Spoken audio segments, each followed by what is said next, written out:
Revelation 2:26. And he that overcometh and keepeth my works unto the end, to him will I give power over the nations, power over the Gentiles.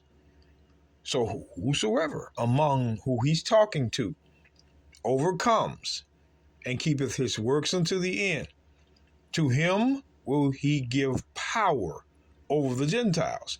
So let's wait a minute. And he shall rule them with a rod of iron, as the vessels of a potter shall they be broken to shivers. Who? The Gentiles in the previous verse. The Gentiles in the previous verse now. Even as I received of my Father. So, whosoever keepeth the works of Christ to the end, he's going to give power over the Gentiles. And power over the Gentiles is to rule them, the Gentiles, with a rod of iron. As the vessel of a potter shall they be broken to shivers. Slavery. Gentiles are going into slavery, even as I have received of my Father. So let us confirm who this is talking about in Revelation 2:26. Because we don't want you to think that he could be anybody from any nation that believes in Jesus. No, that he is going to be from where we read it from. The book of Psalms 110. Let's go straight to it. These Christians. The book of Psalms 110 and verse 1. The Lord said, let me read this right. A Psalm of David. The Lord said unto my Lord, sit thou at my right hand until I make thine enemies thy footstool. Thine enemies thy footstool. Who is his enemies? Is his enemies some demons up underground or somewhere? Let's see who his enemies are. Psalms 83. Let's do this right. Psalms 83. Let's do it like this. Psalms 83 and 1. Keep not thou silence, O God. Hold not thy peace, and be not still, O God. For lo, thine enemies make a tumult, and they that hate thee have lifted up the head. Wait a minute. They have taken crafty counsel against thy people, and consulted against thy hidden ones. So, just for the sake of time, God has enemies.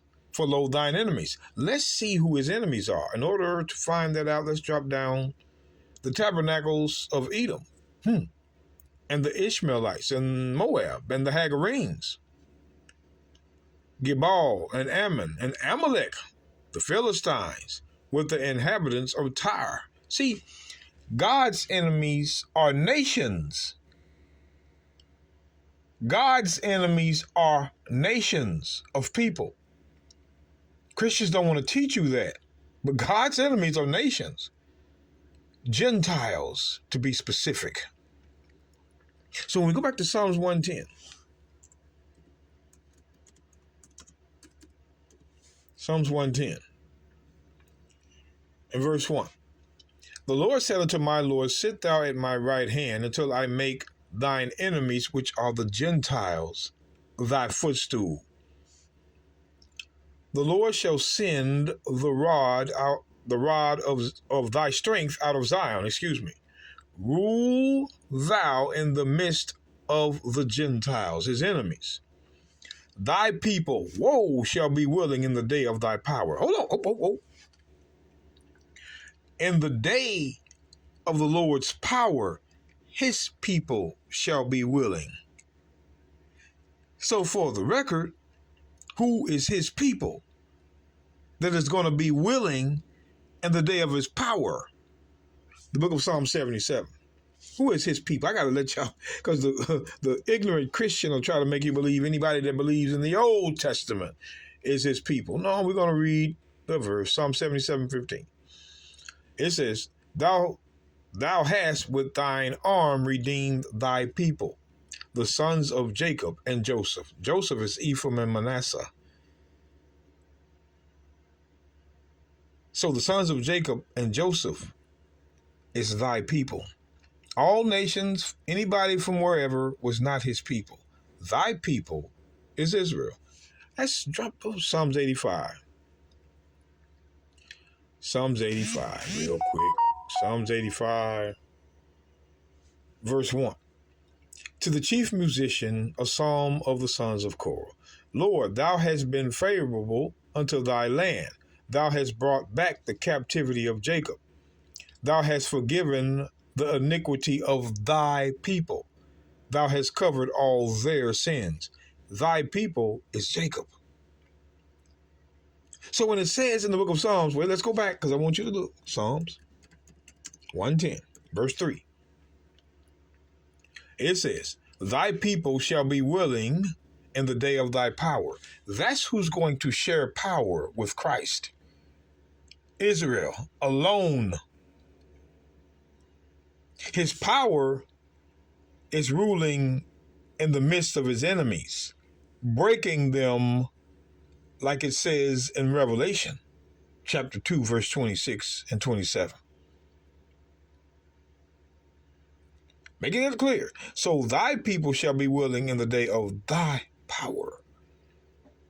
Meaning Israel is going to share rulership in breaking the nations down. So again, Psalms, let's get, again, Psalms 148.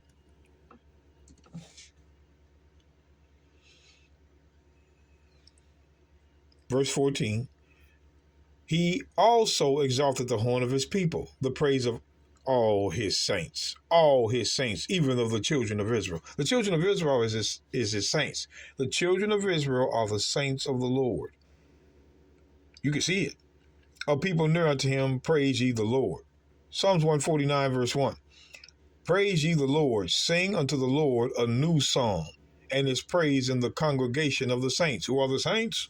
Let Israel rejoice in him that made him. See, Israel, they're the saints according to chapter and verse.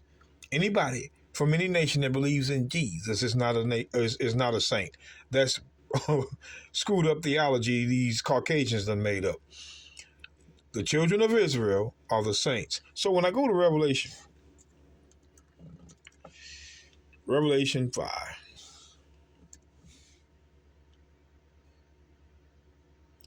Revelation 5 and 8. Now, and when he had taken the book, the 4 beasts and 4 and 20 elders fell down before the Lamb, having every one of them harps and golden vials full of odors, which are the prayers of the saints. Prayers of the children of Israel. Come on now, let's go.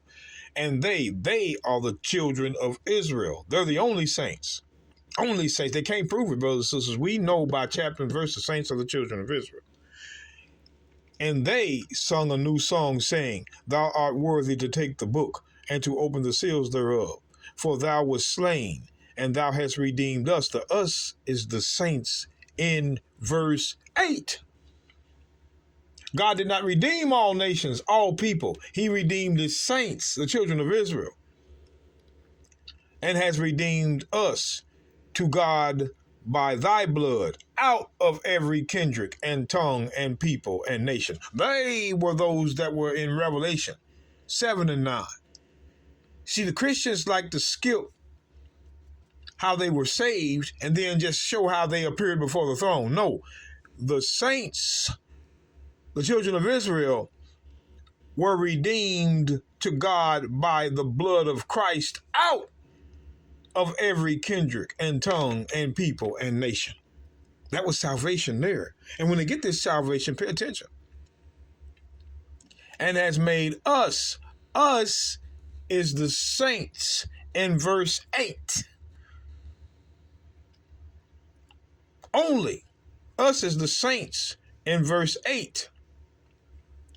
And hath made us unto our God kings and priests, and we shall reign on the earth. Reign over who? The Gentiles. The only ones that are going to be reigning with Christ is the children of Israel. No one's getting in this kingdom but the children of Israel. And have made us unto our God kings and priests, and we shall reign on the earth. Who is going to reign on the earth? The saints, the children of Israel, in verse 8. So no matter how you look at it, we're going to slice the nations in half when our Messiah comes. That's why the Christian church was invented, to keep that from happening.